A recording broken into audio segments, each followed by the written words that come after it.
The following program was previously recorded. What's it all about, Alfie? Is it just for the moment we live? What's it all about when you sort it out, Alfie? Are we meant to take more than we give? Or are we meant to be kind?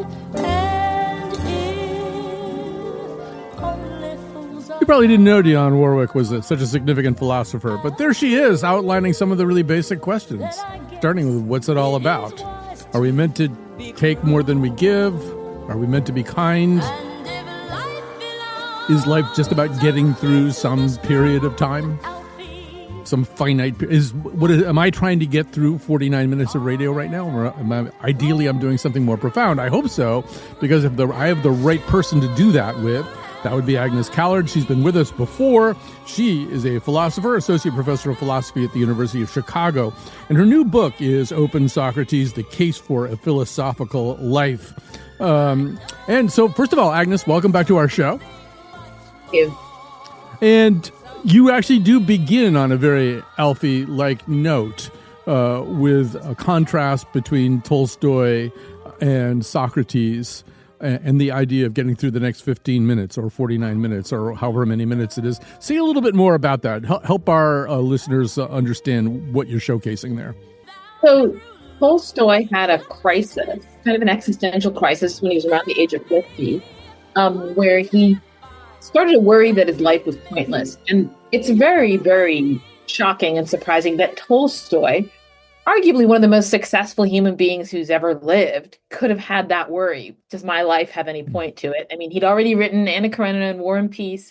He was this, noble aristocrat. He was incredibly not just respected, but revered in Russia. He had a wife, he had a big family, he had this beautiful estate.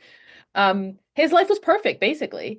And what he started to notice is that there were these questions that had nagged at him really from quite a young age, but he had been able to set them aside. He'd been able to say, I'll turn to those later. I'll think about them later. Oh, they're probably going to actually be easy to answer. It's not going to be a big problem. And when he actually sort of confronted them head on, his life just completely unraveled to the point where he had to take all these weird measures to prevent himself from committing suicide. Like he wouldn't venture out with his gun, or he would, hide a rope that he might use to hang himself from the rafters of his bedroom. So that's sort of Tolstoy's confrontation with big and fundamental questions. And, the advice that comes out of the book that Tolstoy wrote about this experience, which is called Confession, is like, if you can, just stay away from these questions. They are dangerous. There's really nothing you can do. Once you look them in the eye, there's nothing you can do to try to solve them or come up with answers to them. All they're going to do is make you feel like there's actually just no point to anything. And the lucky people are people who are like the illiterate peasants that Tolstoy describes himself as admiring, because these questions don't even occur to them. And they have to live their lives in such a kind of day-to-day way that they're never going to be troubled by questions like this. So that's one kind of case. That's the life of Tolstoy, who says, do not open Pandora's box of philosophical questions. Although, to be fair to Tolstoy, one of his lines that kind of echoes through time is, how then shall we live? Which is a really basic kind of question. Absolutely. But what Confession says is like, just don't try to think about that. That is, maybe you can say it. It sounds nice, doesn't it? Like, it sounds nice to say it out loud and it sounds kind of deep, but like, stop right there. Just don't actually try to like propose an answer, then see whether the answer works or not. Test that answer, try to find a better. Once you start walking down that road, you're walking into an abyss.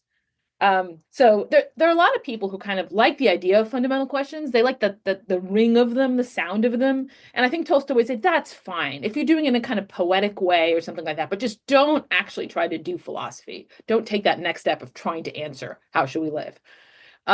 So I then bring in Socrates, who had kind of a similar experience to Tolstoy. Namely, there were these fundamental questions about how he should live and how the people around him should live that bothered him, obsessed him. He really couldn't think about anything else.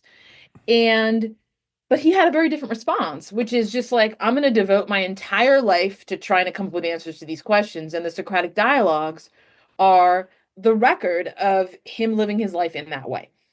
Right. So one of the things, by the way, if you were listening to the stuff about Tolstoy and guns and ropes, and you were in any way thinking about what we were just talking about, there's a Suicide Crisis Lifeline. Call 9, or you can call or text 988. We wouldn't want to trigger you into something like that right now. So one of the other things that Tolstoy is doing essentially is trying to do this by himself, which a big point of your book and a big part of Socrates is this is probably not something that you can do alone. There's a method. Although I just want to pause and say, you kind of hint at a very interesting carve out from that for creators of fiction. You've got an Elena Ferrante quote in the book, but it made me also think about Milton.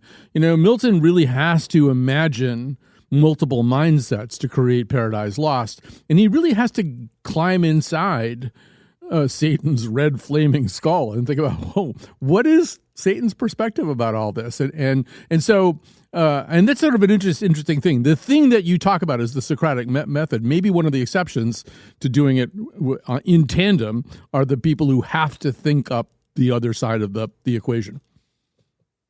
So let me start by explaining why you might need other people, and then we'll consider whether fiction is really a counterexample. I think in a way it is, but in another way it isn't. So my claim, what I argue in the book, is that when we're trying to inquire into a certain kind of question, the kind of question where that answer to that question is so important that we're already using it, we're already making use of the answer. Like, how should we live is a question where obviously we think we know how to live because we're living right now. We're already doing it.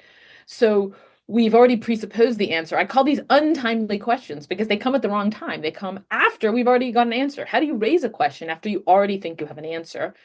And the answer to that is not by posing it to yourself. That is, if you think you have an answer to a question, then when you pose it to yourself, you're mock asking the question. You're not really asking it because you've got the answer. It can be at most a rhetorical question to yourself. But you can pose it to another person, and you can listen to the answer, and you can sort of test it against your answer.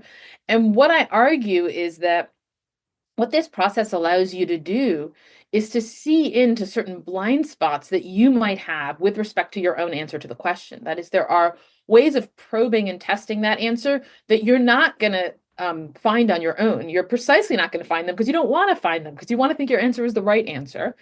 And other people can open the door for us to see what are our hidden assumptions, what are the bits of argumentation that are weak behind our views that we don't want to be thinking of.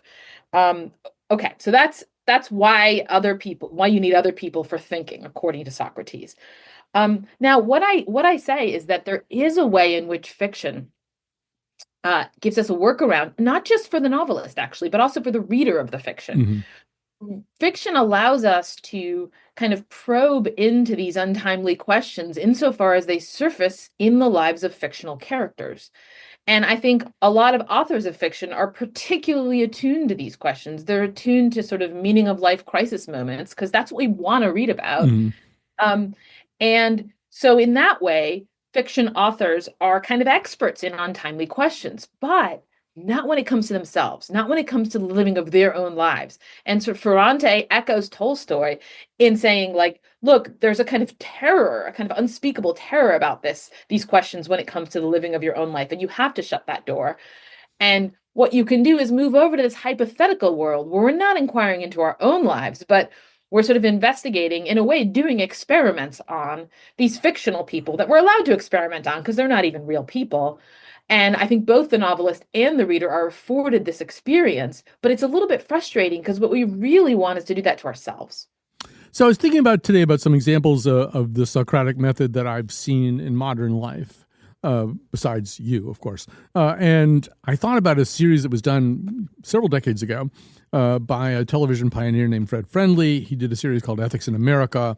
And a lot of these episodes included these roundtables of there was sort of like a U-shaped table that had all these people who were very recognizable thinkers. They were jurists and philosophers and people like that. And there would be one moderator who would pose hypothetical scenarios to them.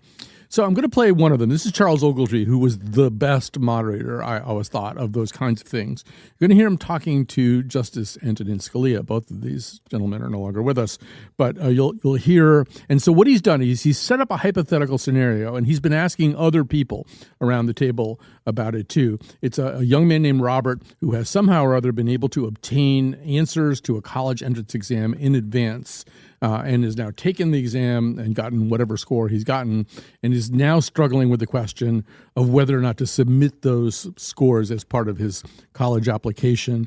And Ogletree also did a lot of role playing, so I think you'll hear him with Scalia pretending to be Robert, and Scalia is supposed to think of himself as Robert's father. The other thing I'm going to warn you, just so you don't think your radio broke or something, is that there's an 8-second silence by Scalia. I watched a lot of these things when they first came out, and Scalia, whatever else you think about Antonin Scalia, he really thought about things. He really pondered these things. All right, so here's A1, Maestro. Here we go. Once again, I don't know whom you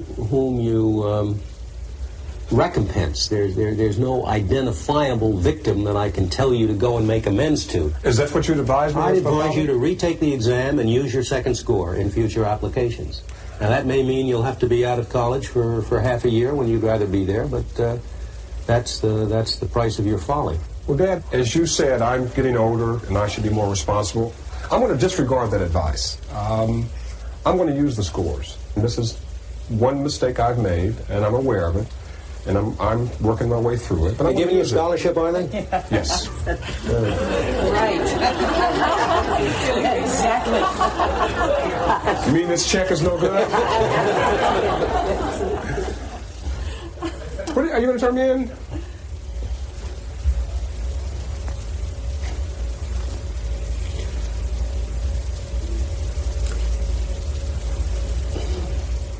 It's a hard question, isn't it?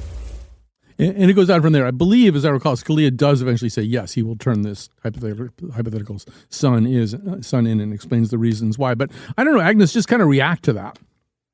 Yeah.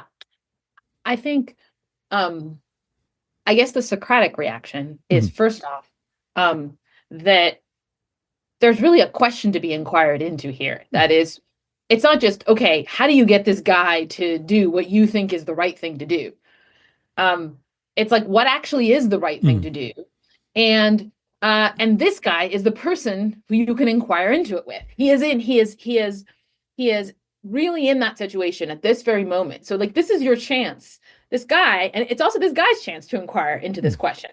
And like, more generally, Socrates was in the predicament that these people are just all the time. He intentionally put himself into this predicament because he would find, what is the weird moral question that is kind of posing difficulties for the person that he's talking to at this very moment? Let's go into that one. So I'll give you a few examples, and then I'm going to come back to Robert.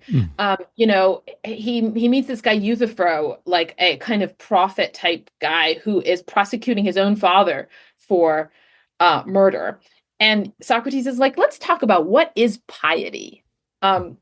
He asks a child, Lysis, do your parents really love you? He asks some generals, you know what courage is? So he's asking them to sort of explicate the fundamental concepts that would underwrite like the things they're doing right now or the things they're about to do in their lives. All right. So with Robert, I think the interesting moment for me was the moment where he said, look, I made one mistake. It's one mistake. Robert thinks he understands that it's a mistake, and he thinks it's over and done with. Right? He thinks, I'm not becoming a cheater by cheating. That is, this action isn't transforming me. But like, there's a question, well, how does a person become a cheater other than by cheating? And would you, Robert, be okay if this were you becoming a cheater? That's the question I would want. That's the conversation I would want to have with Robert. How does he think cheaters come into existence, if not in this way? And why doesn't he want to become a cheater? That is, how is he even so sure that this is a mistake? Right, and in some versions, he's not sure that it's a mistake. Sometimes he has a rationalization. I'm poor. Other people can afford a $1,000 college admissions test prep course that I can't afford. There are a lot of. But to me, it's also interesting that Scalia's first answer is ditch the scores that you just got, take the test again, and submit those scores. But then, as the conversation iterates further. And at one point, Robert goes, I think I'm just going to ignore your advice. And then Scalia kind of jokes about, well, who's going to pay for your college education? And then he does say, I think I will turn you in. He's come to a completely different space from where he was 90 seconds ago, where there was a solution. Just don't ever talk about it and turn in the scores. And to me, that might be one of the virtues of the Socratic method, that over the course of a conversation, Socrates can get you to a different place from what your prior was when you began. I think that's right. I also think it moves you to a different place than the mode of giving advice. Mm-hmm. That is, all of us reflexively, when somebody is in some difficult situation, the first move we make is, look, let me tell you how to deal with this. Let me tell you what to do. I've solved this. I've got a solution for you. And talking to Robert might make you realize that the thing you immediately thought was a solution reflected like an incomplete understanding of the situation. How Robert thinks about it is relevant to what ought to happen. And so I agree with you that 8-second pause is really remarkable. And it's almost like Scalia realizing that an inquiry has to be done here. Mm-hmm.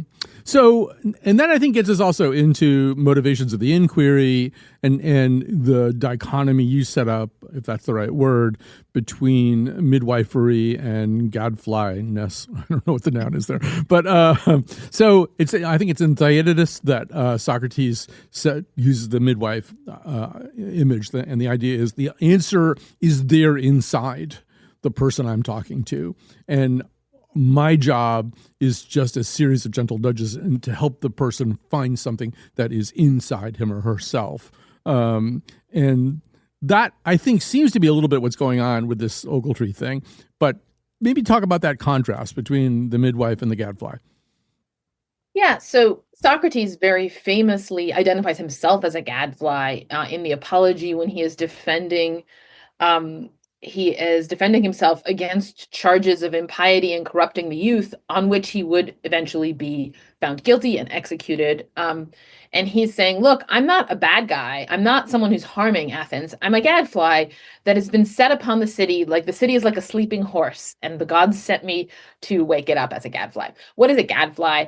A gadfly is someone who makes you realize that you didn't know things you thought you knew, makes you uncomfortable. You might be unhappy with them. You might walk away from a conversation with a gadfly thinking, wow, I'm bereft. I don't know anything. I'm empty. I'm lacking. And so that's one side of Socrates. And a lot of people who experience Socrates as kind of a troll, kind of a jerk, somebody who's trying to get the better of powerful and famous people, they're basically only seeing Socrates the gadfly. And then there's this other figure, as you say, Socrates himself again puts it forward in the Theaetetus, the idea that actually he's not a gadfly. He's a productive, helpful midwife. He's not going to show you that you're empty and worthless and barren of any kind of wisdom or good ideas. He's going to help you deliver your good ideas, bring them to light, give birth to them like somebody giving birth to a baby. And, some of those babies are going to be not real babies, bad ones that we have to do infanticide on. Okay, this is the ancient world where they did infanticide. So that was part of the metaphor. But there are going to be some good ones, and I'm going to help you test and figure out which are the good ones, which are the bad ones, and you're going to end up with some insights of real value as a result of talking to me. And this second Socrates is often the one that you actually find represented in sort of the scholarly literature. Socrates is the kind of helpful guy who guides you towards the truth. And one thing that my book is trying to do is reconcile these two images of Socrates. Is he a gadfly or is he a midwife? And the kind of central, device or mechanism of the book is explaining how those two things can be one thing. Another part of being a gadfly, we almost did a whole episode about gadflies, and now I'm wishing we had. But the gadfly doesn't mind being a pain in the neck. The gadfly is sufficiently committed to that role that, okay, maybe you're going to find me a little bit irritating, but it's worth it. And Socrates, I think it's fair to say, I mean, jerk, troll, I don't know about those things, but he's exhausting. It's really there in your book. He's exhausting. You cite passage after passage where somebody goes, you know what? This has been really interesting. Let's put a pin in this and get about our day, and we'll circle back and we'll talk about this. And Socrates is going, oh no, we're making some real progress here. Let's talk for like 4 more hours. And I think that's an interesting thing about all this, because you also have tried to a certain degree to walk in the steps of Socrates' sandals. And that whole question of whether it's just too exhausting for everyone is something that comes up in a fairly substantial and legitimate way, I think. Yeah, so that's a great point. Actually, one of the most common reactions to my book and to me is like, you're really exhausting. This book is really exhausting. The life you're proposing, like, how much of it do I have to do? Like, if I do like 20 minutes a day, is that good enough? And then you'll be happy with me and I can check it off my list.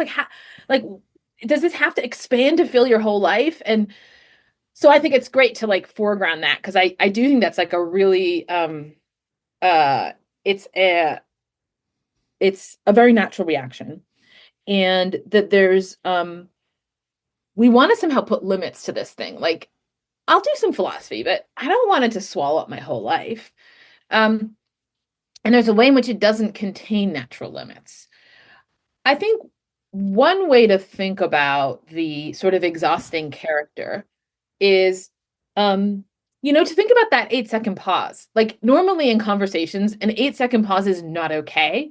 Actually, a 1-second pause is not okay. Mm-hmm. So sociologists who study turn taking tell us that like 0.2 of a second is about how long you're allowed to wait before responding, which is incredibly fast. It's so fast that it is faster than the time that it takes for the signal when I finish talking to travel to your brain and for you to formulate a response, which means you are predicting when I'm going to stop talking and you're ready to go, right? So that's how conversation normally works. That feels good. It feels flowy to us. And there's something else that you do when you have to think hard that is going to be amenable to 8-second pauses. And it's a different kind of social life. It's not just a different intellectual activity. It's a kind of social life where you might have to put up with an 8-second pause. And that feels, yes, exhausting and kind of unfamiliar. It's like we're in a foreign country. We're in a foreign social country where the usual rules of getting along don't apply. And we want to know that there's like an escape hatch and we can get out of this place and we're not just going to be stuck in it forever. I have to go take a break here, but I just want to stay with this for one more second, because yes, this is something that in several different ways you've tried to put into action in your own life, including standing on the steps of the Art Institute of Chicago, trying to start Socratic conversations with people who I think, in your words, felt trapped at a certain point and wanted to bolt. But also in your own life, you have a big family, and I guess it's pretty common at the dinner table is that something might come up, and everybody, you've got, I think, 3 kids, everybody's expected to have a pretty exhaustive, if not exhausting, conversation about a topic not unlike ones that Socrates might have wanted to consider. I don't know. How does that work? Is it you feel like it's a successful thing you're doing? I think it's my kids just don't know any alternative, so that like when we were at my in-laws over Christmas and we had this fancy Christmas dinner with everything prepared, and we were sitting at the table and we were eating, and my 11-year-old is like, who's going to raise a topic? Who's going to ask a question? He's like, Mama, you probably have one. Like, it just, he doesn't understand what dinner is without that. So you can kind of raise your kids to not know that there's anything else, and then they don't know they're supposed to be exhausted by it. What did a topic come up that night? Yes, it did. It was, should you ever get revenge? Ah, that's in the book too. Yes, that's one I talk about a lot. I love it. It was more specifically about like, if you have 2 kids and one of them does a bad thing to the other, is the second one more justified in the bad thing they do to the first than the first one is? That's a good topic. All right. Unfortunately, we have to take a break right now, but fortunately, Agnes will be back. We have so much more to talk about, so let's do that. But now that your lips are burning mine, I'm beginning to see the light, boy. Beginning to see the light, boy. Beginning to see the light. Now that your lips, they are burning on mine, I'm beginning to see the light.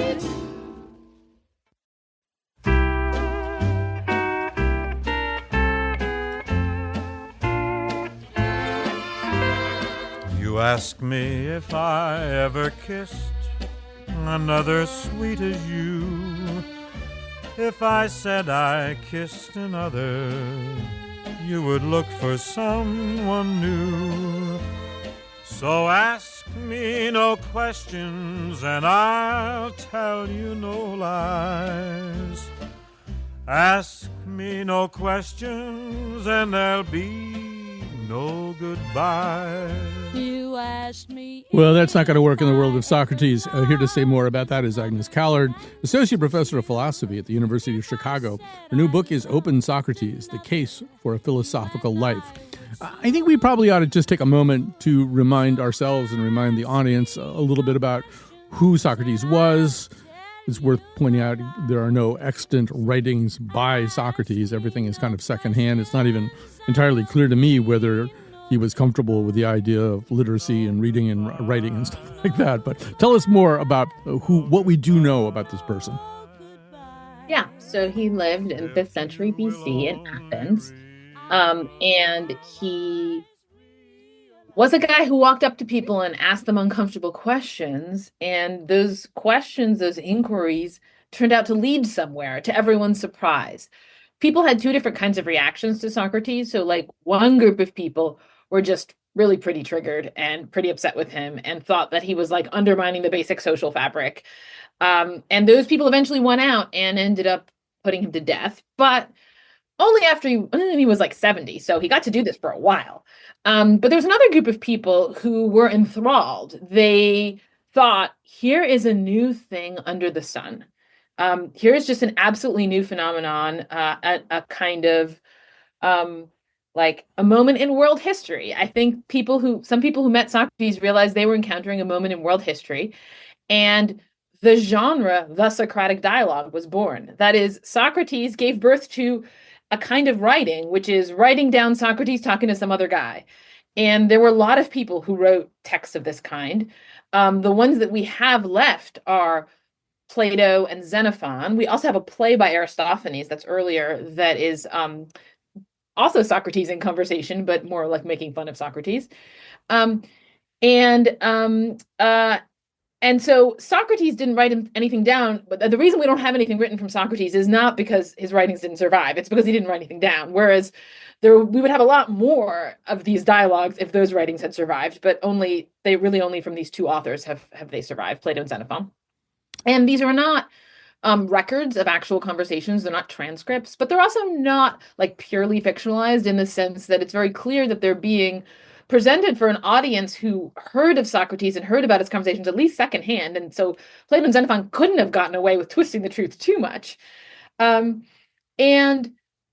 on writing, you're right to say that Socrates is suspicious of writing. By contrast with conversation, what he says is that a written text is like a statue. At first, when you see the statue and suppose it's painted, you might think it's a person.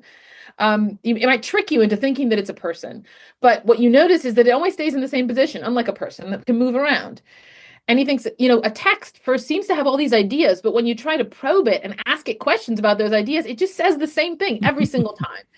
And Socrates was interested in the kind of use of language where it doesn't say the same thing every time. It changes what it says based on what you ask it. At one point in the book, you kind of give us a nutshell Socrates, which I really like. It's a couple of times on page 129. And we are talking about whether he's a hardline intellectualist.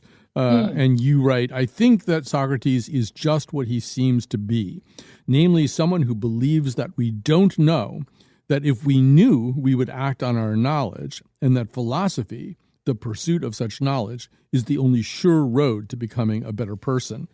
When you put it like that, it sounds like the perfect model, really. And yet, I think we're always kind of pushing back against Socrates and against his model. And I think a lot of it has to do with something that we almost haven't built room for in our modern life, and that is being wrong. So much of just survival in a society, of the maintenance of status or a million other things, kind of militates against ever being wrong or seeing that you're wrong or wanting to find out if you're wrong. But maybe you could say some more about that. Yeah, I think it even runs just one level deeper than that. So I think we have this idea of a mind, and a mind is something that I have inside of me. And you, Colin, you've got one inside of you, right? Each person's got their own mind. And it's like our sovereign territory. Like you can't come in there. It's private. I can think what I want. And I can explore that territory and I can sort of sit by myself and, improve my own mind, self-improvement. And I think that's a very, very deep part of what it is for us to respect ourselves is to see ourselves as having minds. And there's a way in which Socrates is threatening that image. What he's saying is, no, you don't really have one of those. What you have is like half a mind. That is the thing that you're doing with your mind when you're by yourself is kind of like having a stream of consciousness, fantasizing, flattering yourself, but it's not really thinking. Really thinking means holding yourself up against a standard. And you're not inclined to do that to yourself. You're inclined to flatter yourself. And the standard is other people. And that's a matter of them being willing to show you that you're wrong. And so we don't want to be shown to be wrong because it shows us that our minds aren't what we thought they were. So I was thinking about this and thinking about how could we inculcate the habit of being comfortable with occasionally being wrong. And there's this term that I've stolen from a British comedian named Frank Skinner, and it's called the IEM. And the IEM, that stands for idiotic eureka moment. It's the moment at which you realize something that everybody else already knew. And because this is fun, it's not as serious as some of the things we've been talking about, some of the things that Socrates would have been talking about. But for example, the other day I had an IEM, and it was, and I have a prop here just to show you. Agnes can see me on a Zoom camera. I realized that all other things being equal, mittens keep your hands warmer better than gloves do. I'm 70 years old. It's just time for me to be put to death, apparently. But also it's kind of late to be finding that out about mittens. So I put something up about that on Facebook, and I said I had this idiotic eureka moment, and I explained what it was. But there were people going kind of, "Oh, Colin, how could you not know that?" And I was sort of trying to say, no, it's fun. This is fun. It's fun to have an IEM. It's fun to think, oh, my Lord, everybody knew that but me. And I feel as though if we kind of had some of these practices in our society, that it could conceivably be fun to be wrong, in a low stakes, amusing way. That might help us a little bit with being wrong in possibly more substantial ways. I think that's a great point that something I've noticed in like a Q&A of a talk. Actually, I had this Q&A recently where somebody came up to me and remarked upon it. Somebody raised an objection and I responded to the objection. It was a good objection, but I gave a good response to it.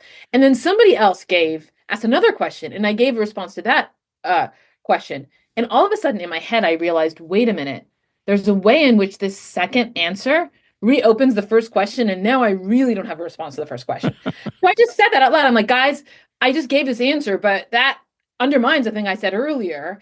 And so now we have an even bigger problem. What are we going to do? And someone came up to afterwards and they were like, wow, it's so striking. You could just kept that to yourself. And from my point of view, it's like, part of it is this is cool. Like I just found I found a neat connection that I hadn't seen before. But also like, this is how I get help, right? People are amazingly helpful at solving your problems when you're like, I don't know how to solve this problem. Everyone wants to jump in and help you. I had a little session after that talk with like a set of graduate students, and all they wanted to do was help me solve that problem that I admitted that I had. So I think it can be instrumentally very helpful. I do think that there's like this fine point that I try to get into in the book of a difference between seeing that you're wrong and seeing that you were wrong. Because it's like when you see that you were wrong, it's like I used to be an idiot. Very recently I was an idiot, right? But I come to you as a reformed idiot, as a no longer idiot. And there's something special about the way in the context of an exchange, in the context of a conversation, you can be an idiot right now. And I think maybe that's a special challenge case to learn to enjoy that. Oh, I don't know. I think I've been doing that for about 30 years in radio, being an idiot right in the moment without a lot of, past or future perspective on my past idiocy. But yeah, I agree. And I think, I'll just say one more thing about this. We got to go to a break. The other thing that I'm hearing in the story that you told is sincerity.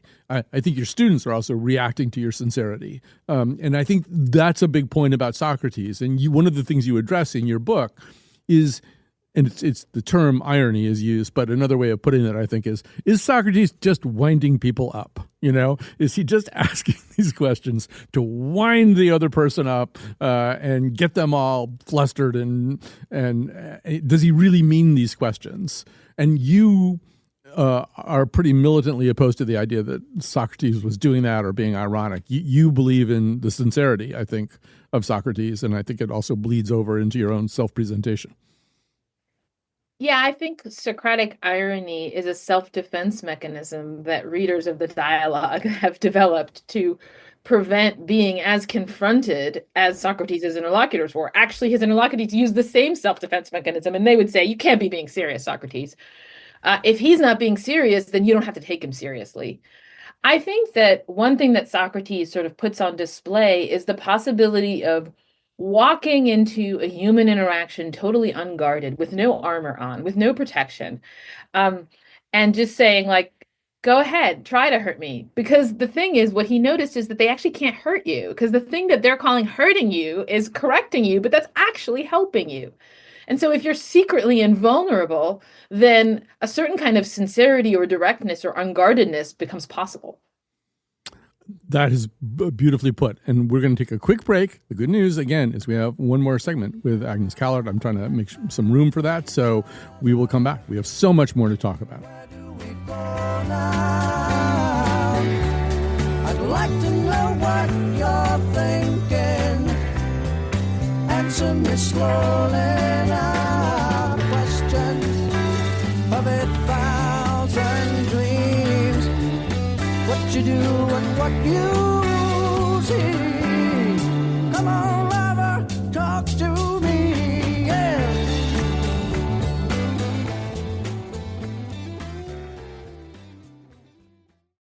You're listening to a broadcast of a previously recorded program. Time to say some thank yous. The reason this show so often sounds so good is largely due to the efforts of the maestro, Dylan Reyes, our technical producer. This particular episode is produced by our senior producer, Lily Tyson. It is therefore a Lily Tyson Quality Entertainment Productions feature. And we are with Agnes Callard. First of all, she's a philosopher, associate professor of philosophy at University of Chicago. Her new book is Open Socrates, The Case for a Philosophical Life. So I think another problem here, Agnes, particularly as we get to the sort of the public sphere, is the degree to which we've started to segregate ourselves so that we are rarely talking to people who have very different belief sets, very different priors from ours. And when we do, it's almost always in a either confrontational or very argumentative setting. So I talk about this way too much, but it's had this big impact on me. But so I have this, I walk my dog in a nearby park at a time of day early in the morning with a lot of other people who are walking their dogs. And this is kind of coalesced into this kind of hodgepodge random group of people we know each other's names, we know our dogs' names. We often don't know that much about each other. And it's really the only thing we have in common is we're there in the park walking dogs. And so there was an instance on the election day of 2024, the day after the election, where I was walking the dogs, and I suddenly realized there was this tension. And it turned out that one of the couples who walks their dogs there were Trump voters, and most of the other people weren't Trump voters. And some of them were angry or resentful or just freaked out or wondering whether they wanted to walk with these people or whether they should go have a big argument with them.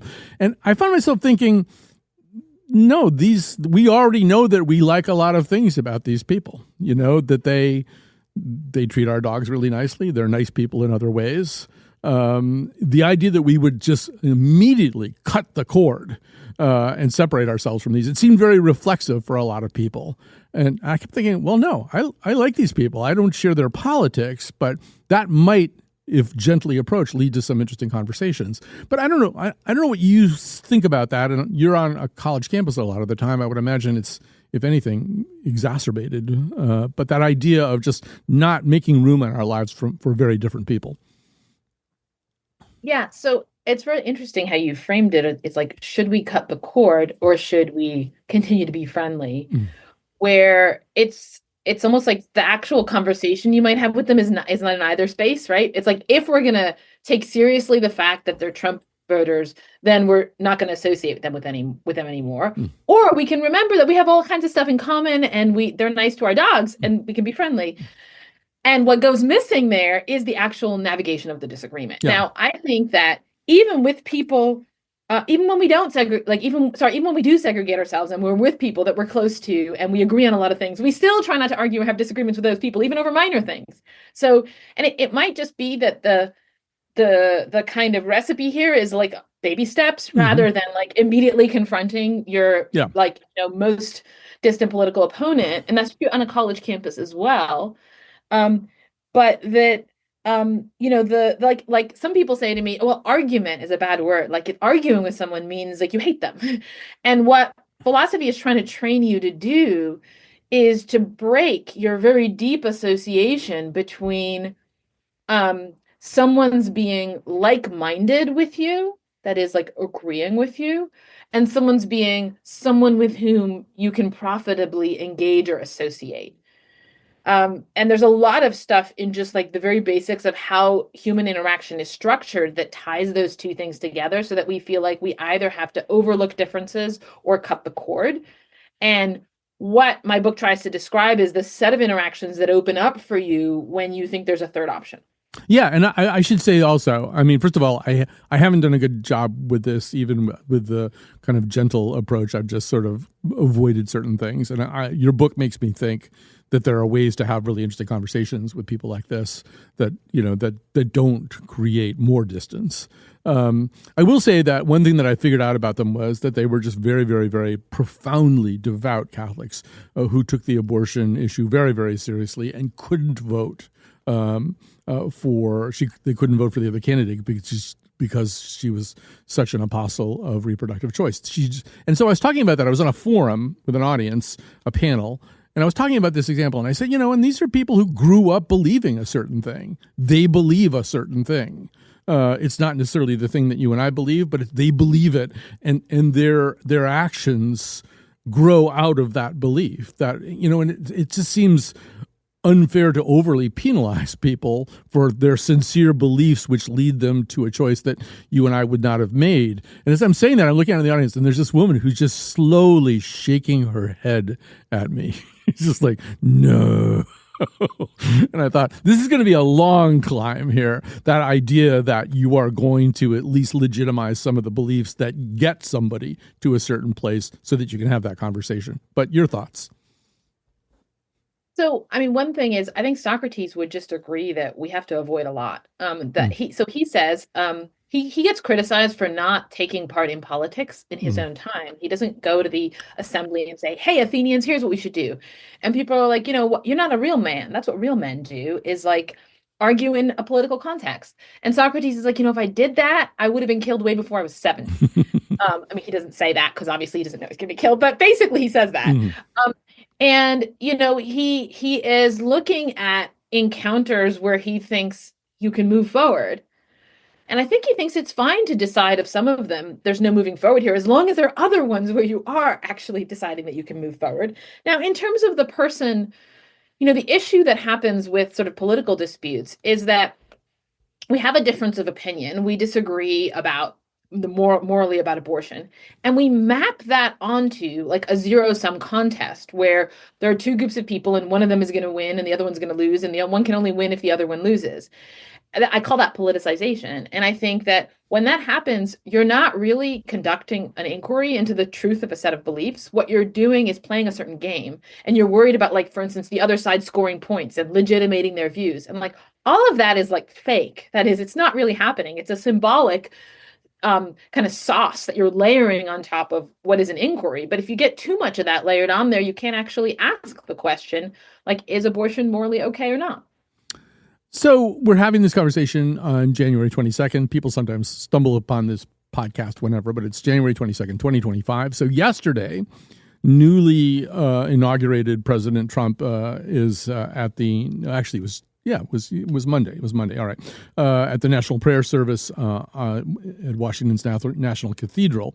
And the bishop there, Marian Edgar Budd, made a plea from the pulpit. We're going to hear a little tiny bit of how that went. This is C1.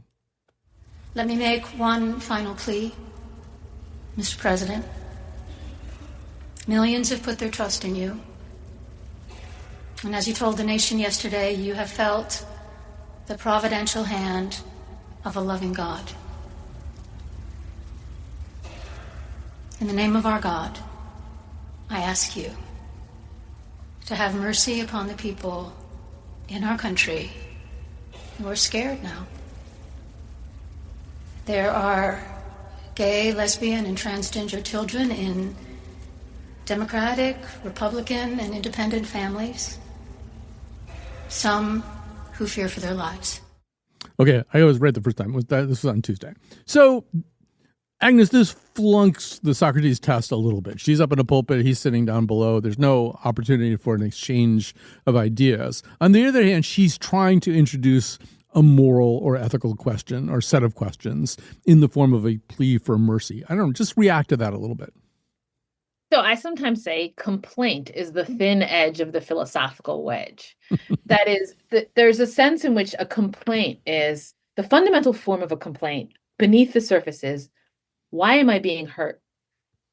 Why are you hurting me? Mm-hmm. Especially if it's addressed to the person who's hurting you. Why are you hurting me?